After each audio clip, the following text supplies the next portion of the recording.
চক্কর দ্বিতীয়তে শুরু হলো ইনশাআল্লাহ। এই বরাবর হজর আসওয়াদ পাথর আছে, আর এটি হচ্ছে বাইতুল্লাহ শরীফের দরজা, আল্লাহর ঘরের দরজা সমূহ দরজা। আমরা যে জায়গায় আছি এগুলোরই কোনো এক জায়গাতে হাউসে আপনার জমজম কূপ অবশ্যই রয়েছে।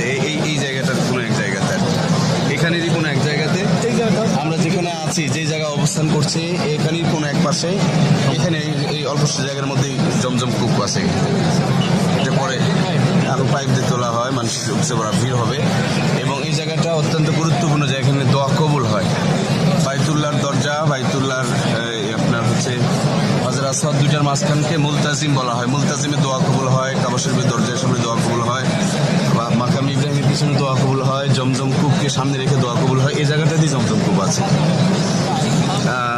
এর পাশে সাফা আর মারওয়া। আল্লাহ